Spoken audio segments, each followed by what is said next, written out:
Bonjour à tous, bienvenue pour ce webinaire.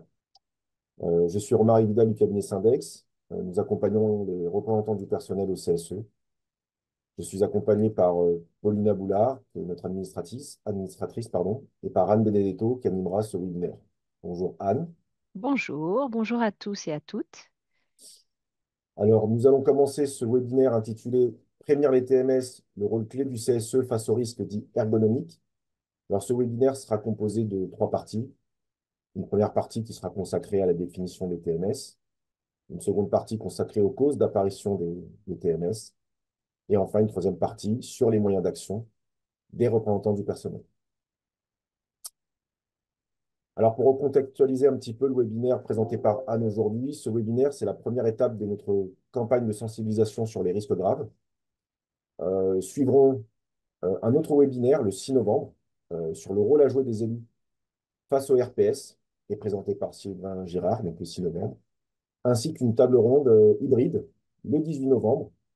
Le thème sera l'identification des TMS et des RPS et les actions et les acteurs que peuvent mobiliser les élus du personnel.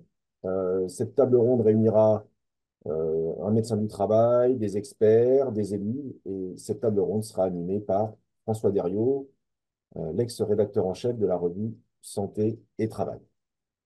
Donc, on va commencer par une partie, somme toute assez classique, hein, de définition de ces fameux troubles musculo-squelettiques dont on parle beaucoup et que parfois on a un peu du mal à, à définir, hein.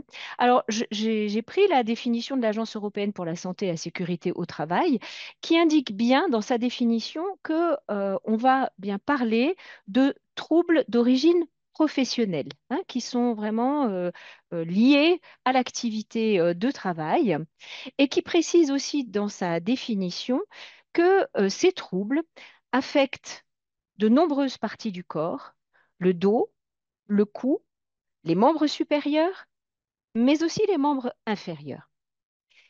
Ils regroupent des blessures ou des troubles et se positionnent véritablement sur les articulations et on va dire même sur les tissus mous de l'organisme. Les tissus mous de l'organisme, ce sont les tendons, et là on va parler de tendinite, ce sont les muscles, et on va parler de myalgie, et ce sont les nerfs, et on va parler de syndrome canalaire.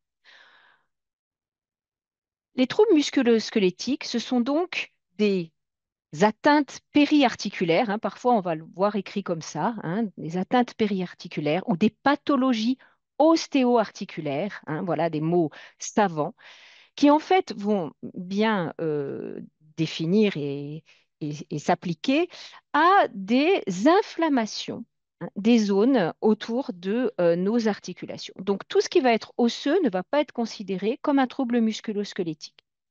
Sur cette petite image qui s'affiche sur votre écran, vous voyez plus précisément les zones de localisation des troubles musculo-squelettiques en couleur, enfin avec les dénominations en couleur.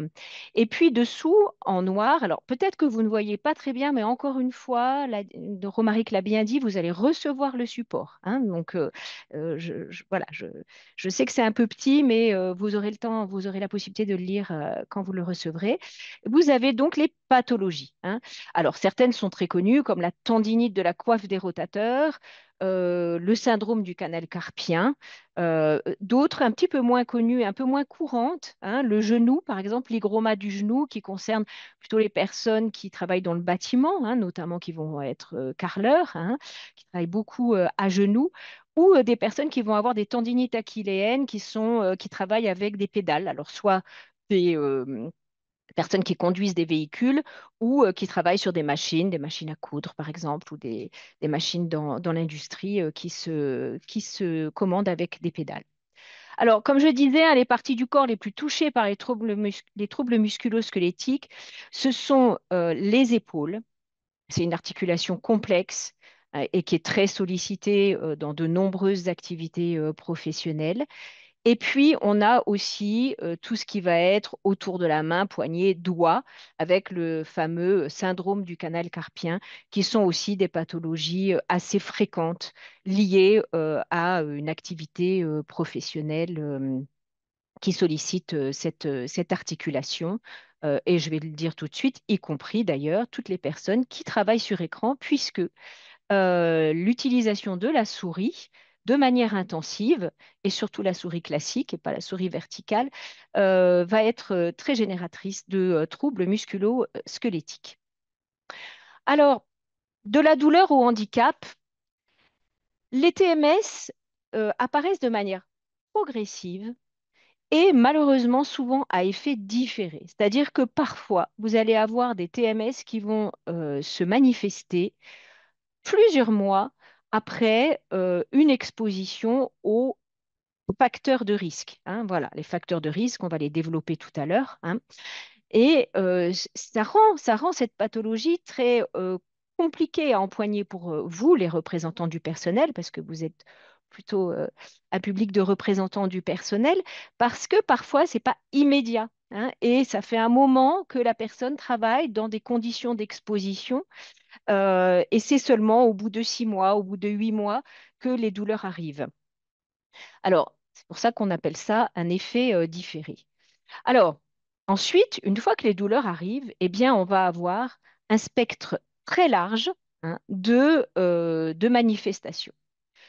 On peut s'en arrêter, tant mieux, à quelques douleurs, mais malheureusement, si justement on n'agit pas sur l'origine de ces troubles musculo-squelettiques, eh bien, on va avoir une sorte d'escalade, hein. L'escalade avec la persistance des douleurs hors travail, ce qui est très perturbant et qui peut peut-être faire penser que justement, ah, bah, si j'ai mal la nuit et si j'ai mal pendant les vacances, bah, c'est peut-être pas lié à mon activité professionnelle. Alors attention, si, parce que justement, une inflammation des tissus mous est là, s'est installée et elle se poursuit, y compris pendant les vacances. Mais ça ne veut pas dire qu'elle n'est pas d'origine professionnelle et qu'elle ne trouve pas ces facteurs de risque dans l'activité. Une fois que les douleurs sont installées, eh bien, on va arriver à la pathologie, hein, si on n'agit pas justement sur ces douleurs-là, hein, et surtout si on n'agit pas sur les origines de ces douleurs. On va arriver à la pathologie qui peut être, on va le voir dans les diapos suivantes, relevée d'une maladie professionnelle. Et puis ensuite, eh ben, si rien ne cesse, on va avoir un traitement médical, un traitement chirurgical parfois, hein. On a parlé du canal carpien, on va parler aussi euh, de, euh, de problématiques cervicales avec des hernies ou lombaires. Et puis le stade ultime, je dirais, hein, c'est que voilà, si vraiment les troubles musculo-squelettiques sont très importants et qu'on n'a pas réussi à faire cesser cette pathologie, eh bien, ça peut conduire à une inaptitude professionnelle, à des incapacités et voire à une reconnaissance de handicap. Et l'inaptitude, la reconnaissance du handicap, on est sur un gros risque de ce qu'on appelle la désinsertion professionnelle, c'est-à-dire un gros risque de perte d'emploi et de difficulté à trouver un autre emploi. Donc, si vous voulez, en fait, ce qui est très important, hein, c'est pour éviter l'escalade et pour éviter ce risque de désinsertion professionnelle, c'est d'agir le plus tôt possible et d'agir surtout le plus en amont possible, c'est-à-dire agir sur les facteurs d'apparition de ces troubles musculo-squelettiques. Bien sûr qu'il faut les soigner, mais bien sûr, avant de les soigner, il faut les prévenir et éviter qu'ils n'apparaissent. L'impact des TMS est énorme. Euh, Aujourd'hui, dans les chiffres qui sont donnés par la DARES ou l'INRS, hein, on sait que 87% des maladies professionnelles, il y a 102 maladies professionnelles aujourd'hui, hein, 102 tableaux de maladies professionnelles. Eh bien, parmi tous ces tableaux de maladies professionnelles, 87% des maladies professionnelles relèvent des troubles musculo-squelettiques. On verra, ça concerne quelques tableaux seulement sur les 102 tableaux, hein. Donc, c'est vraiment, on va dire, c'est vraiment la première causes de non-santé au travail, hein, aujourd'hui en Europe, hein, en règle générale, et je pense dans le monde aussi, mais dans le monde, on n'a pas toujours les chiffres, mais en Europe, c'est sûr. Donc, ce sont des maladies qui ont un coût très important pour les salariés, on l'a vu, hein, puisque ça peut conduire vraiment à de l'inaptitude au travail, mais aussi un coût pour les entreprises. Un coût direct, hein, puisque voilà, il y a de l'absentéisme, il y a aussi lorsque on est reconnu, lorsque les TMS sont reconnus en maladie professionnelle, il y a un coût de surcotisation à la sécurité sociale, hein, il y a un risque de surcotisation, donc un coût très important pour les entreprises. Puis il y a les coûts indirects, hein, il faut remplacer les personnes, il faut former d'autres personnes, il y a vraiment une charge administrative aussi lorsque la maladie professionnelle est déclarée. Donc, c'est très coûteux pour les entreprises et c'est très coûteux, évidemment, pour la sécurité sociale et pour les pouvoirs publics, hein. Le personnel de la fonction publique n'est pas épargné par les troubles musculo-squelettiques non plus, hein. Bien sûr, hein, on pense aux hôpitaux, mais on pense aussi à toutes les collectivités. Donc là, vous aurez des chiffres que vous pourrez regarder un petit peu au calme, hein, mais voilà, on sait que par exemple, un arrêt pour accident du travail lié à un mal de dos, c'est en moyenne 2 mois, 2 mois d'arrêt. On a 45% des troubles musculo-squelettiques qui entraînent des séquelles au lourdes. Donc, c'est vraiment un problème très important de santé au travail sur lequel on invite les représentants du personnel à être vigilants, à être outillés. Et c'est pour ça que ce webinaire va vous proposer un certain nombre de leviers d'action, hein, pour vous, les représentants du personnel, leviers à faire ensuite appliquer par les employeurs, évidemment. Alors, je vous ai dit, hein, donc, lorsque la pathologie est installée, hein, et sous réserve que justement ces troubles musculo-squelettiques correspondent bien au fameux tableau de la sécurité sociale, ils peuvent être reconnus en maladie professionnelle, hein. Le fait d'inciter les salariés à reconnaître les troubles musculo-squelettiques en maladie professionnelle, c'est vraiment très important et c'est déjà une chose que l'on va conseiller, hein, aux représentants, aux élus du CSE, hein, d'inciter les personnes à faire cette démarche, qui est une démarche qui doit être faite à leur initiative, hein. À l'inverse des accidents du travail, ce n'est pas l'employeur qui déclare la maladie professionnelle, c'est bien le salarié, avec bien sûr un certificat médical à l'appui qui peut être donné par le médecin du travail ou par un médecin traitant.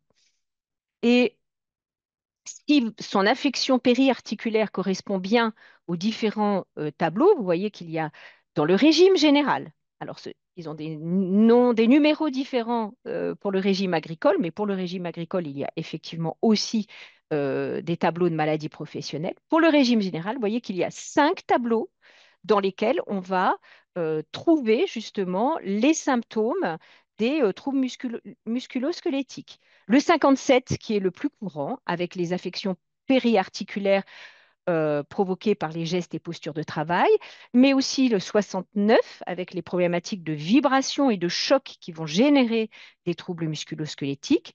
Le 79, avec ce que je vous disais, hein, les lésions du ménisque. Le 97, les problématiques de rachis lombaire provoquées par des vibrations également, et le 98 avec les affections du rachis lombaire provoquées par les manutentions manuelles de charge lourde.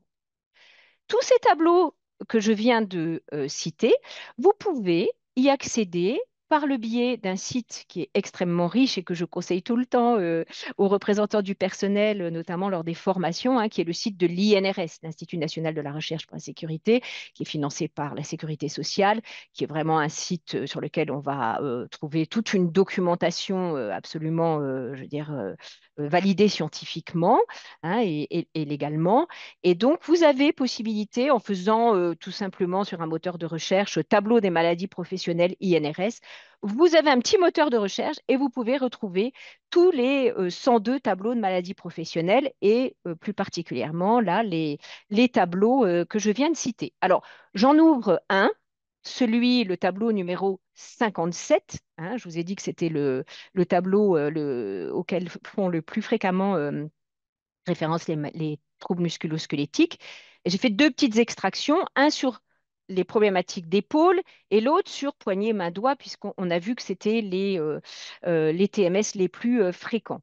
Alors, vous voyez qu'un tableau de maladie professionnelle, hein, il comporte trois colonnes, mais les plus importantes, c'est celle de la désignation de la maladie et surtout de la symptomatologie. Alors, vous voyez, les mots sont très savants, très médicaux, hein, mais aussi, il faut le dire, très restrictif, hein. Et tout à l'heure, je vous disais, demander aux personnes de déclarer leur douleur de type ostéo-articulaire musculo-squelettique, ça ne va pas toujours aboutir en première intention, hein, parce que justement, si ce n'est pas exactement la description des symptômes du tableau, ça sera rejeté en première intention par la sécurité sociale.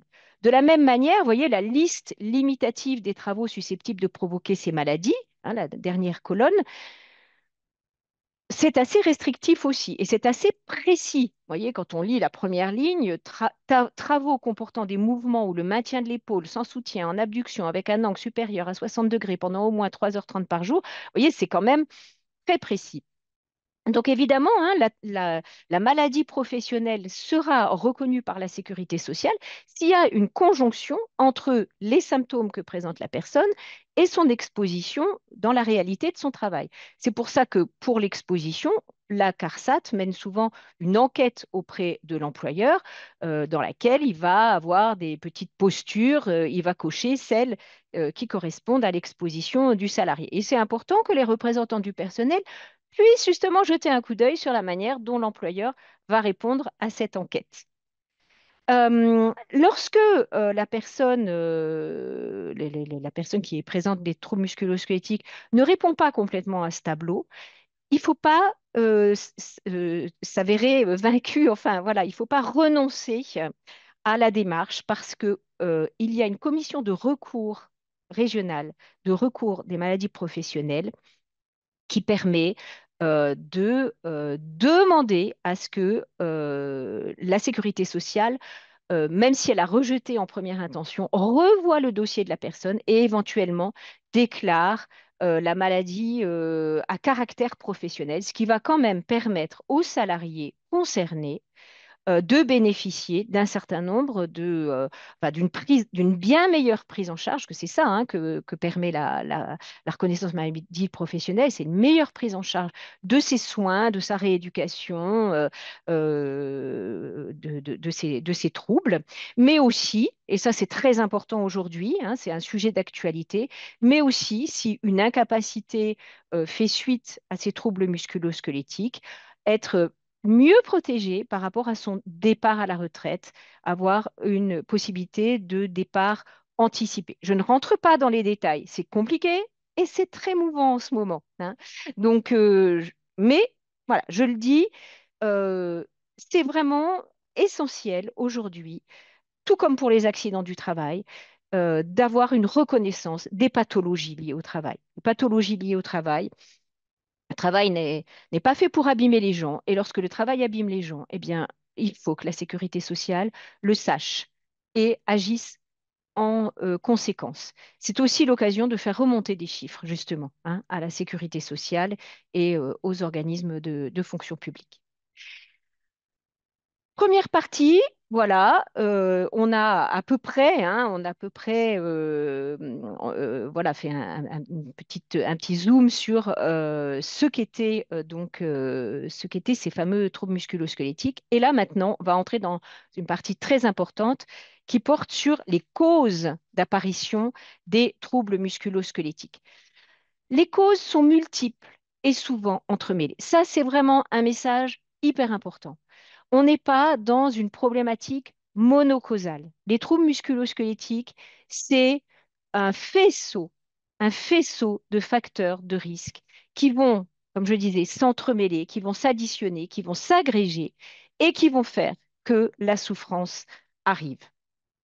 Alors, je vous amène dans un schéma qui est un peu complexe, mais qui est pour moi absolument essentiel pour montrer cette multifactorialité des troubles musculo-squelettiques et surtout, montrer que les facteurs d'apparition des troubles musculo-squelettiques ne sont pas essentiellement des facteurs physiques, biomécaniques. Les troubles musculo-squelettiques ne sont pas uniquement la maladie du geste répétitif ou de la posture pénalisante. Ils ont une origine psychosociale très importante. Alors ça, vraiment, c'est un message, prends le temps de vous le donner parce qu'il est absolument essentiel. Alors, on va faire le tour de ces différents facteurs d'apparition des risques. Nous avons effectivement les facteurs biomécaniques avec les outils, les équipements. Il est vrai que lorsqu'on a des outils lourds, encombrants, trop petits, placés trop bas, des équipements inadaptés, va avoir un facteur, bien sûr, très important, essentiel, d'apparition de troubles musculo-squelettiques. De la même manière, la conception des postes et des espaces de travail. Lorsqu'on est dans un espace de travail, dans un poste non modulable, qui n'est pas adapté à notre taille, à notre morphologie, qui va nous mettre dans une rigidité physique, dans un espace étriqué, qui va nous amener à rester trop statique, hein, on va avoir un fort risque d'apparition de troubles musculo-squelettiques.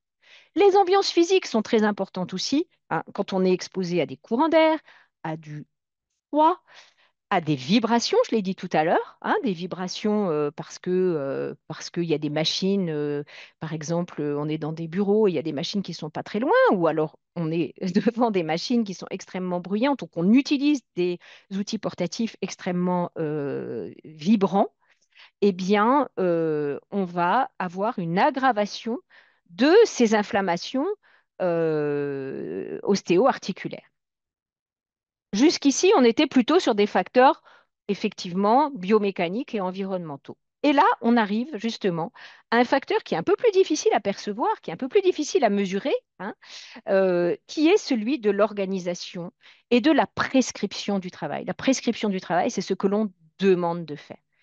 Et là, vous allez comprendre que une organisation qui serait rigide, qui serait extrêmement figée, ou une organisation qui serait trop floue, une prescription du travail qui va générer ce qu'on appelle du stress chronique, hein, va agir, va agir aussi du point de vue physique. On n'a pas une déconnexion totale du cerveau et du corps. Et quand je suis au travail et que je suis complètement crispée par une organisation qui ne me convient pas, qui me met dans quelque chose où je n'ai aucune marge de manœuvre, eh bien, je vais avoir effectivement là un facteur aggravant de mes troubles musculo-squelettiques.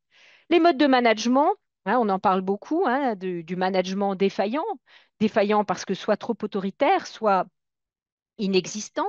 Un management qui ne serait pas soutenant va être un facteur d'apparition des troubles musculo-squelettiques. De la même manière, des collectifs de travail qui seraient dégradés, avec des conflits, avec de la violence parfois, vont aussi générer de la rigidité articulaire. La politique sociale, pour terminer, la politique sociale, alors dedans, on va mettre tout ce qui va être politique RH, politique de prévention des risques, quand cette politique est absolument inefficace ou inexistante, quand on a des traitements inégalitaires entre les salariés ou quand il n'y a pas, par exemple, de formation suffisante pour que les personnes possèdent suffisamment de compétences pour ne pas être exposées, là encore, au stress chronique, eh bien, tout cela, alors, soit aggloméré, soit pris indépendamment, mais comme je vous le disais, c'est souvent un faisceau de facteurs de risque. Donc, tout ça, parfois, est présent dans le périmètre de travail du salarié ou de la salariée. Et tout ça va générer de la réduction de marge de manœuvre dans le travail. Marge de manœuvre physique, je suis statique, je suis à l'étroit, je suis mal installé, mais aussi marge de manœuvre psychosociale. Et donc, ça va générer ce qu'on appelle des rigidifications des conditions psychosociales et biomécaniques du travail. Bon, voilà, c'est une phrase très compliquée, mais j'espère qu'en vous ayant décortiqué un peu le schéma, il sera un peu plus facile à digérer pour vous. Et ça, vraiment, dire que les TMS, c'est la maladie de la rigidification du travail, je crois que c'est vraiment un message hyper important à entendre de votre part et de comprendre que cette rigidification, elle est à la fois physique, elle est à la fois psychologique et elle est à la fois sociale. Et Voilà. Eh bien, les gestes, le geste, c'est à la fois le mouvement, mais c'est aussi son intention, c'est aussi toute la psychologie qui est autour de la gestuelle de travail, hein, que ce soit un geste professionnel sur une machine, que ce soit un geste dans le service à la personne, voilà.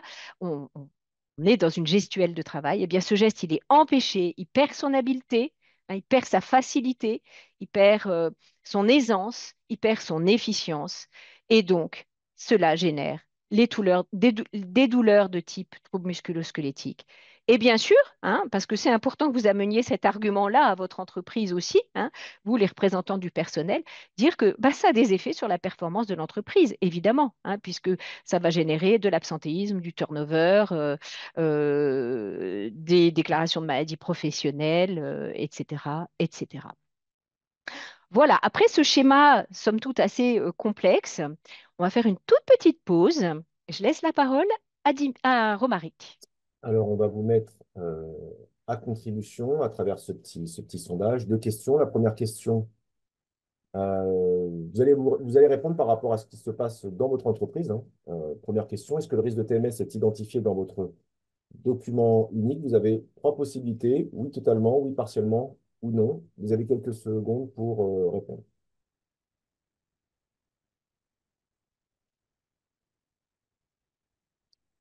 Il faut ouvrir le vote.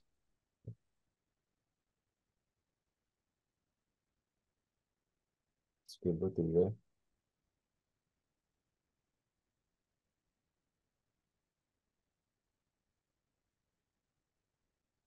Paulina?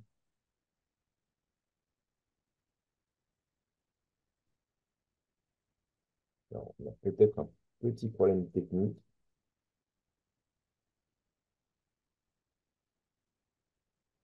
Ça y est.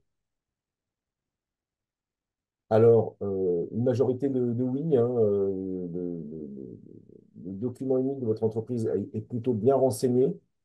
On a 36% des participants qui estiment que les TMS sont parfaitement renseignés dans le DURP. Vous êtes 55% à penser qu'il l'est partiellement et seulement 9% à indiquer que les TMS ne sont pas renseignés dans votre DURP. Donc, quelque chose de plutôt positif, mais probablement avec des marges d'amélioration. Je laisserai euh, euh, Anne rebondir sur ce résultat. Mm, mm. Tout Et à fait, hein. Alors c'est vrai que c'est plutôt encourageant.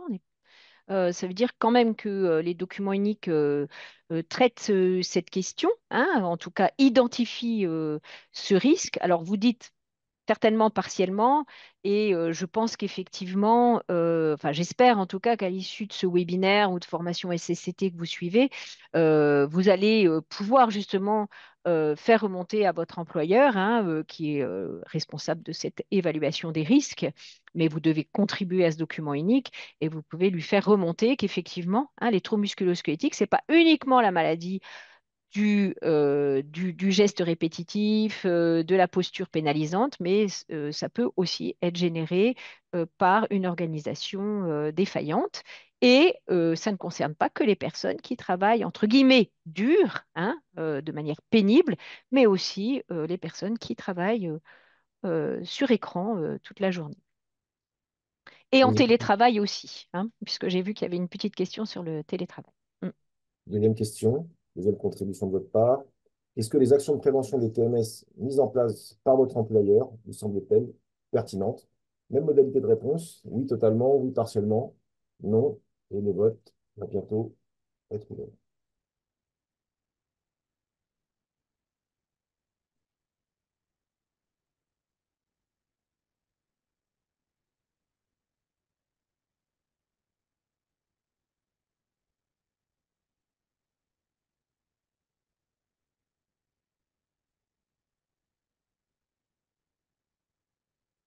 Pour quelques secondes.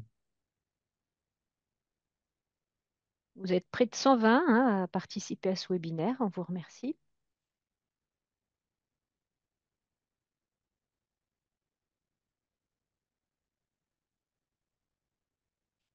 Oui, je vois Sylvie qui nous dit que dans la fonction publique territoriale, le document unique est fantôme. C'est gravissime hein, parce que c'est quand même, c'est quand même la pierre angulaire de la prévention, le document unique. Donc là, faut vraiment pousser hein, parce que En fait, le gros problème là, sur la fonction publique territoriale, c'est la grande diversité des structures. On va avoir des petites mairies, Mm. la petite mairie jusqu'au comité d'agglomération. On va retrouver le personnel nécessaire, les compétences nécessaires. Et là, le DURP est plus facilement faisable. Et puis, dans les plus petites structures, c'est plus compliqué de produire des documents Ouais, c'est vrai. Ouais. de qualité. Mm. Oui, euh, que ce soit dans le secteur privé ou dans le secteur public, le DURP, la qualité du DURP est très hétérogène, mais d'autant plus dans la fonction publique territoriale où il y a un manque de ressources humaines pour le faire. Évidente, oui. Mm. Est-ce qu'on a les résultats du deuxième questionnaire? Oui. Ah, oui. Et là, on Là, est un petit peu moins, oui, alors, positif. bon, c'est quelque chose que l'on constate en expertise, hein. L'identification, pas de problème. Sur les actions, c'est là où ça commence à être beaucoup plus nuancé. Là, les résultats sont beaucoup plus négatifs avec un tiers des répondants qui estiment que les actions mises en place ne sont pas pertinentes et 60% qu'elles le sont partiellement. Je redonne la main à Anne. Oui.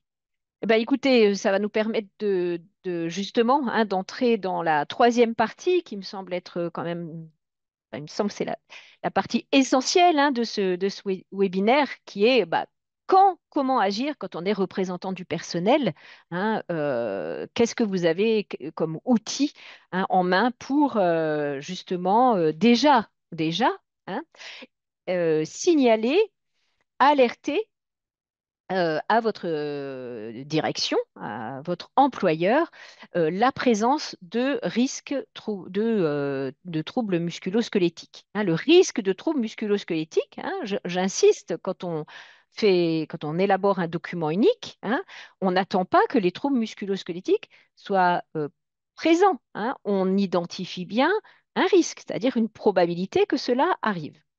Alors, voilà, me suis dit, là, pour préparer ce webinaire, on est quand même sur un format extrêmement court, hein, je me suis dit que j'allais essayer de vous donner le maximum d'outils pour pouvoir ensuite voilà, vous servir d'un certain nombre de quiz, de tableaux de bord, etc., qui vont vous permettre justement de documenter ce que vous allez signaler à votre employeur. Parce que ça, c'est vraiment un leitmotiv qu'on porte tous à Syndex, hein, c'est de dire, vous, les représentants du personnel, vous pouvez toujours dire, oui, il y a un risque de troubles musculo-squelettiques, il y a des risques psychosociaux, etc. Mais tant que vous n'aurez pas apporté des éléments tangibles, objectivés, des éléments de preuve, ou en tout cas documenter tout ce que vous dites, bah, ce sera beaucoup plus difficile pour persuader et pour un petit peu infléchir hein, la manière dont l'employeur, lui, considère les risques dans votre entreprise.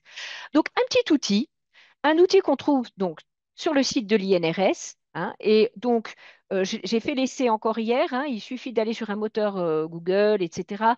Je ne fais pas de pub pour Google, mais bon, les TMS, en quoi mon entreprise est-elle concernée? Vous tapez cette phrase-là et vous arrivez directement sur ce petit outil Excel qui va vous permettre tout simplement de cocher si au cours des 2 dernières années, vous avez constaté dans votre entreprise de l'absentéisme, du turnover, des arrêts de travail prolongés, etc., etc. Une deuxième partie, est-ce que des douleurs vous ont été signalées? Et une troisième partie, les salariés de votre entreprise sont-ils exposés aux situations suivantes?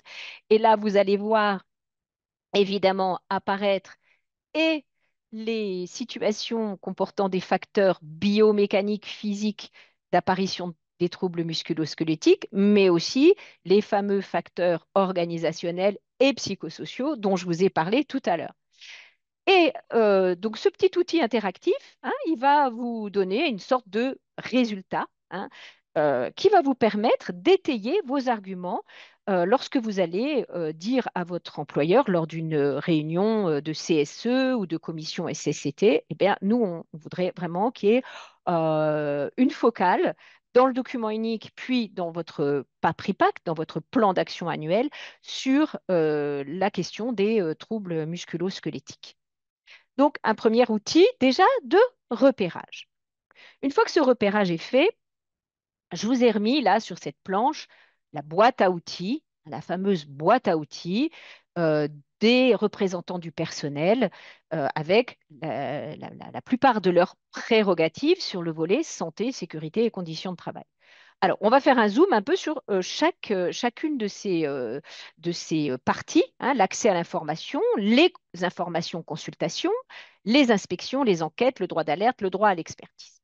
Parce que finalement, face aux troubles musculo-squelettiques, finalement, vous pouvez actionner chacun de ces outils. Alors déjà, premier zoom, l'accès à l'information et une consultation annuelle très importante qui est celle de la politique sociale. J'en ai un petit peu parlé tout à l'heure de la politique sociale, hein, comme étant justement, lorsqu'elle est mal gérée, cette politique sociale, facteur d'apparition des troubles musculo-squelettiques. Alors le CSE a un droit d'information sur tous les documents santé, sécurité, conditions de travail de l'entreprise tant qu'ils ne sont pas nominatifs. Et ça, parfois, on a tendance un peu à l'oublier, hein.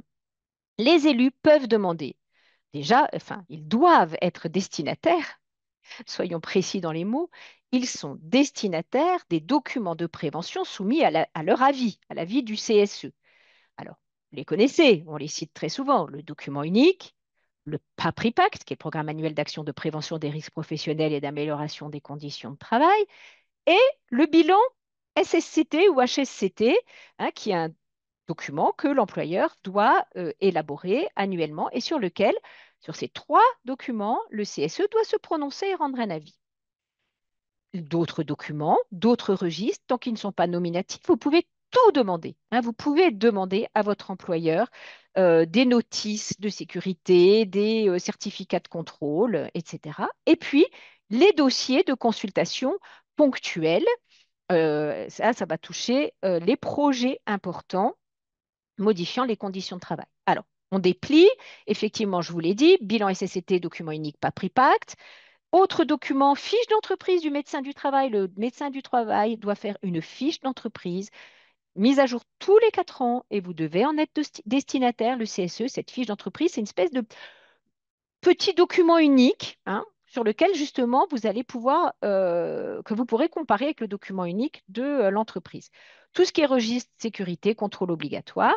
Et puis donc, les dossiers de consultation ponctuelle, c'est la présentation à chaque fois qu'il y a un projet important qui modifie les conditions de travail dans l'entreprise, que ce soit un agrandissement, que ce soit un déménagement, que ce soit un réaménagement, que ce soit aussi un changement organisationnel, hein, vous devez recevoir un dossier très complet et rendre un avis sur ce dossier. Et si vous avez du mal à rendre un avis et à comprendre quels vont être les impacts sur les conditions de travail, vous pouvez nommer un expert sur ces questions-là. On reviendra dessus tout à l'heure.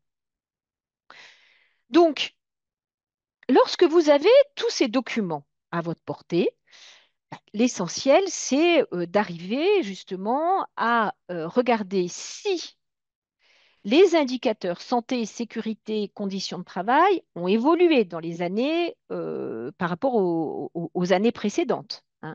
C'est de regarder aussi très précisément le- les données chiffrées, hein, de votre entreprise, hein, très précisément, hein, le nombre d'inaptitudes, le nombre de postes aménagés, le nombre de maladies professionnelles reconnues ou même seulement déclarées, peut-être pas reconnues, mais ça dit quelque chose. Alors pour cela, eh bien, c'est pareil, hein, vous avez un tableau de bord qui est vraiment tout à fait interactif, que vous pouvez renseigner en ligne et qui vous donne un petit bilan et que vous allez trouver sur le site de l'INRS. Et je vous ai mis les références dans la dernière diapo de cette présentation de ce tableau qui est ici.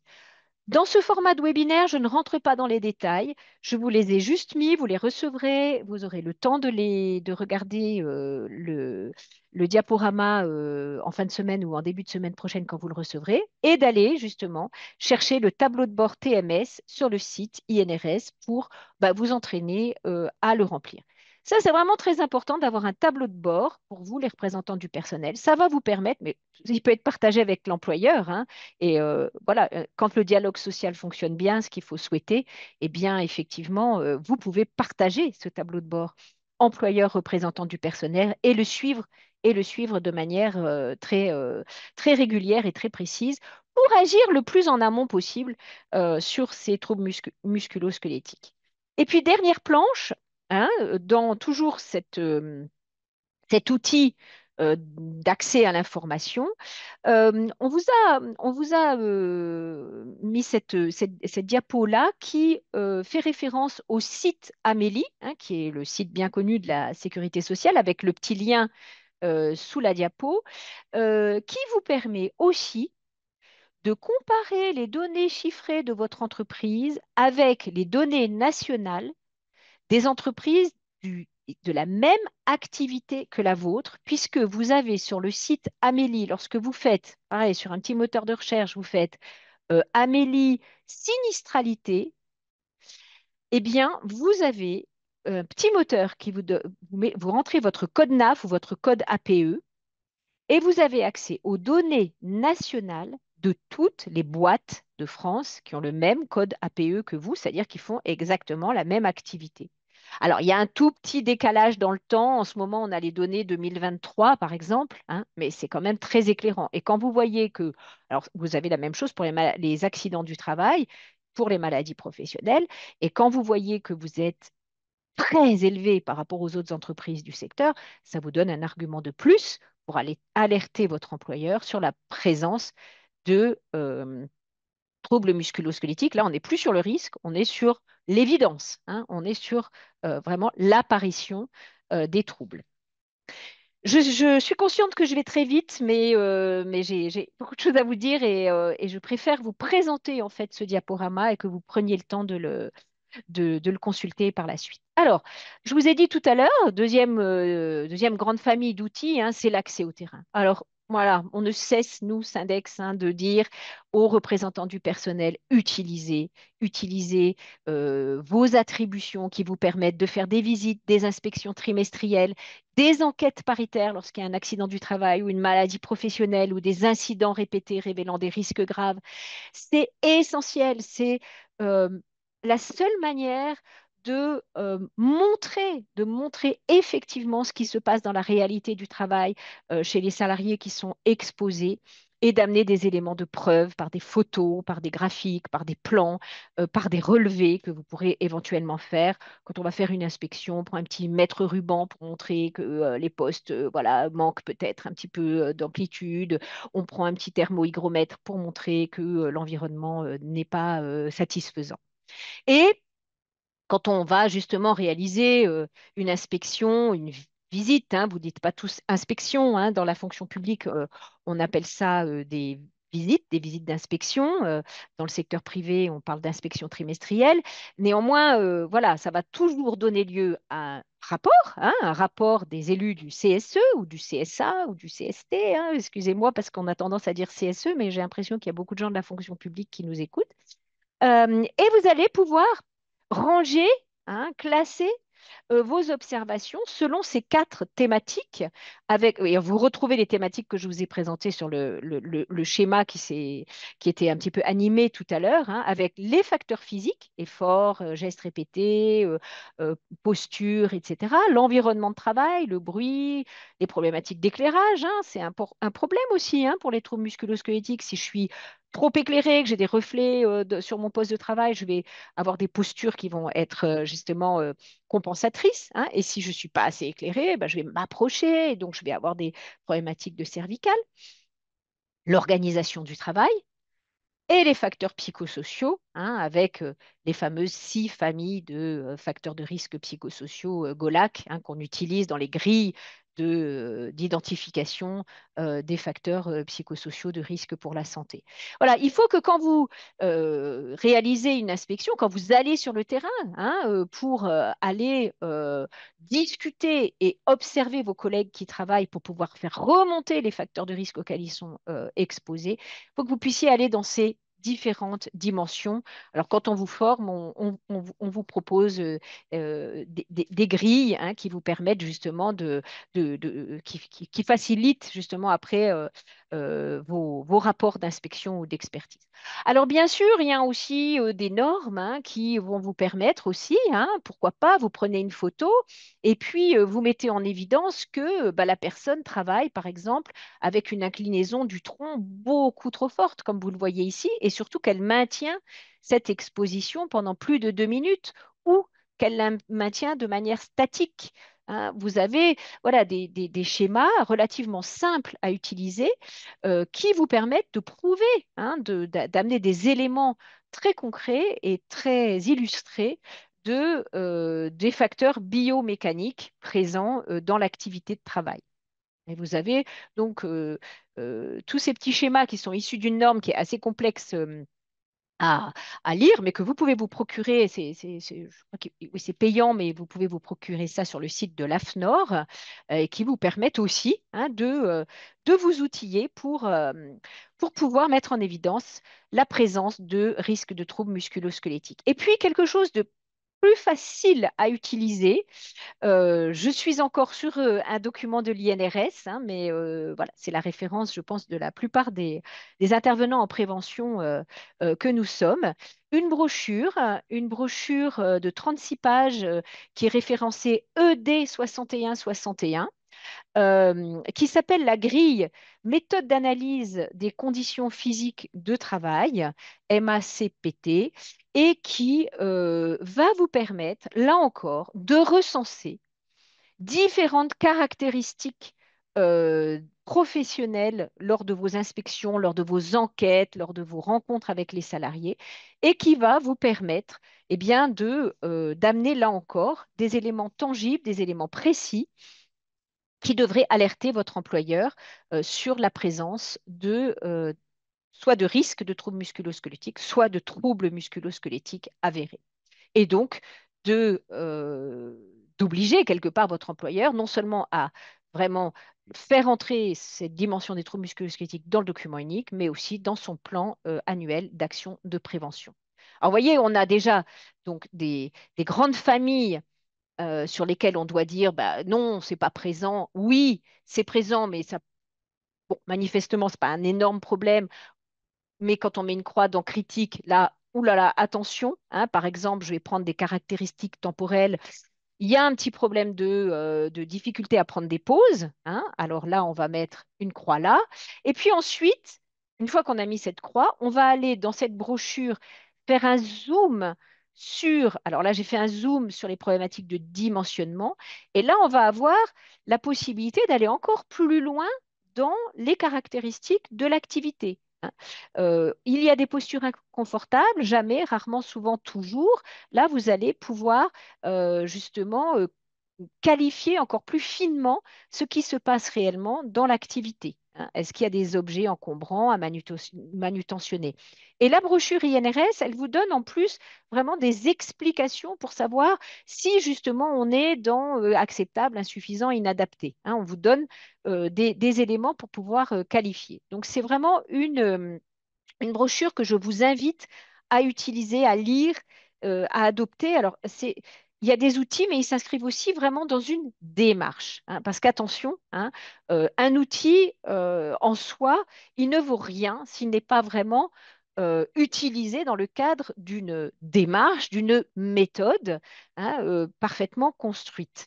Alors, on en arrive à cette démarche, hein, nous on appelle la démarche de prévention des risques des troubles musculo-squelettiques, une démarche itérative, c'est-à-dire que finalement elle n'est jamais terminée. Hein. On doit sans arrêt, tout comme le document unique est remis à jour à minima tous les ans, hein, on doit toujours se mobiliser pour justement construire des indicateurs pertinents. Ça, je vous ai montré hein, comment on construit un tableau de bord avec des indicateurs pertinents et analyser les situations, mettre en place des actions, les évaluer.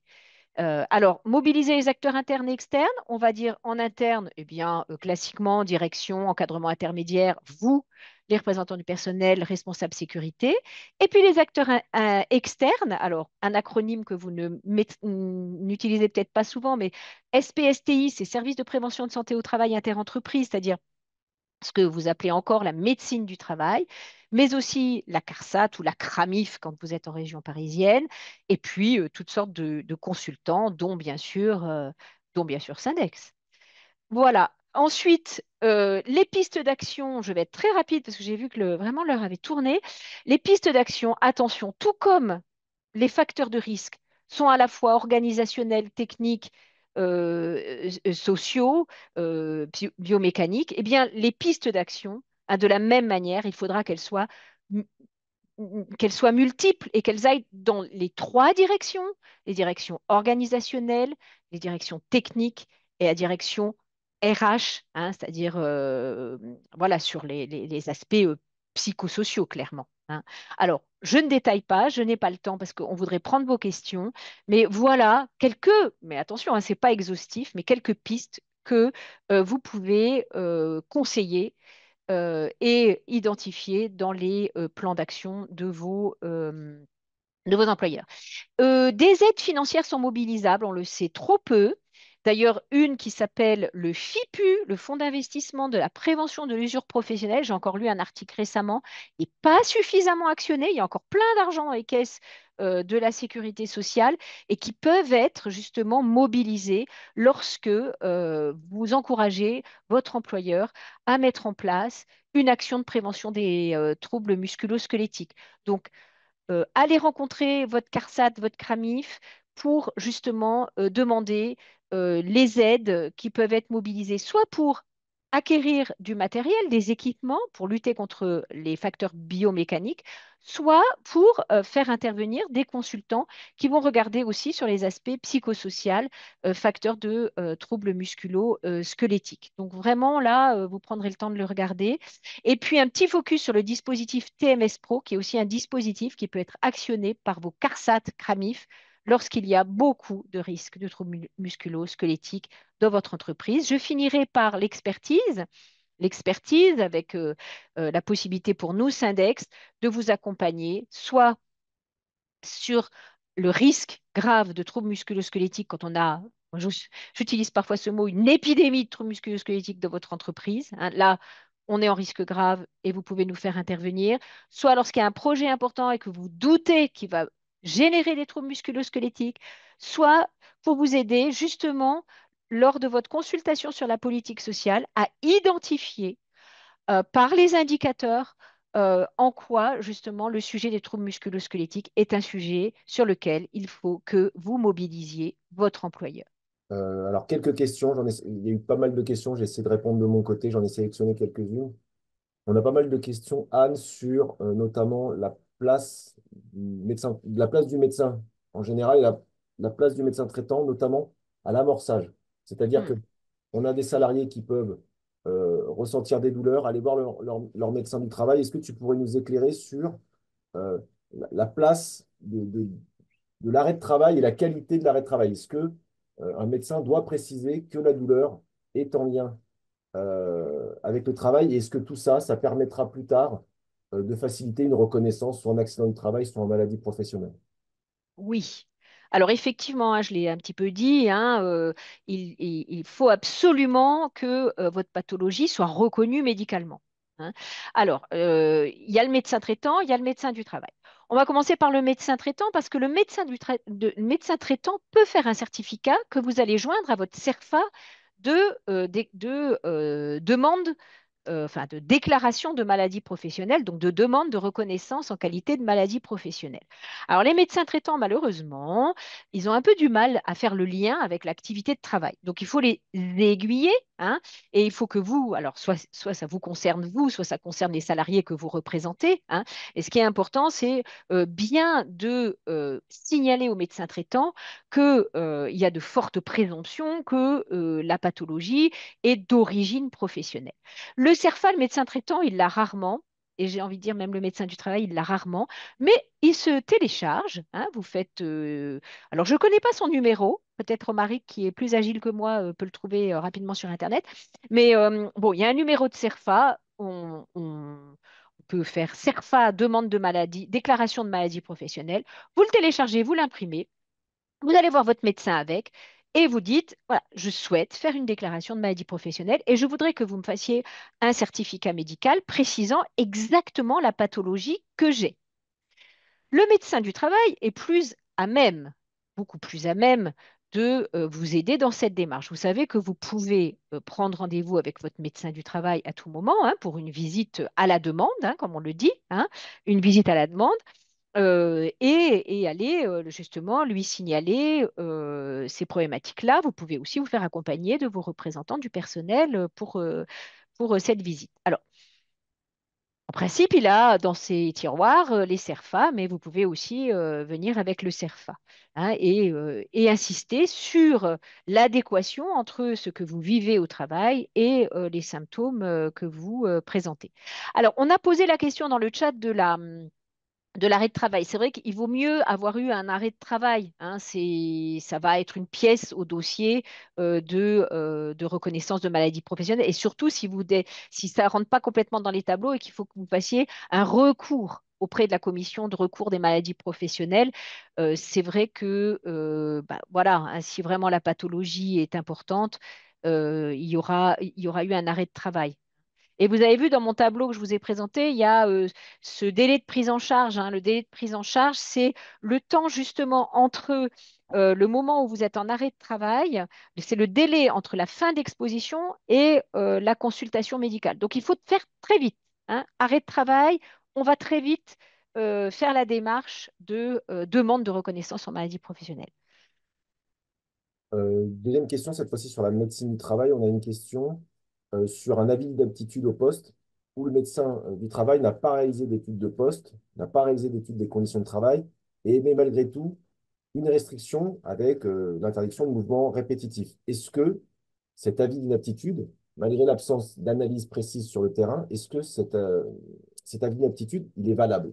Alors, c'est très étonnant hein, qu'il n'ait pas fait, parce qu'ils savent tous qu'ils sont obligés aujourd'hui, alors soit de le faire eux-mêmes, soit d'appeler quelqu'un de leur équipe, puisque vous savez, pour ceux qui adhèrent à des services interentreprises, qu'il y a des ergonomes qui travaillent dans quasiment aujourd'hui tous les services de prévention et de santé au travail. Et souvent, le médecin va déléguer à un ergonome l'étude du poste en vue de la déclaration d'inaptitude. Bon, c'est étonnant. Maintenant, de toute façon, l'inaptitude, le médecin est souverain hein, sur l'inaptitude. À partir du moment où il délivre une inaptitude au poste, l'employeur doit suivre les préconisations du médecin du travail. Et les préconisations, alors soit c'est une restriction, soit c'est vraiment une inaptitude au poste. Et dans ce cas-là, il y a une obligation de reclassement. Et dans ce cas-là, il y a une obligation de consultation du CSE sur justement les perspectives de reclassement de ce salarié. Alors après, il y a l'inaptitude à tout poste.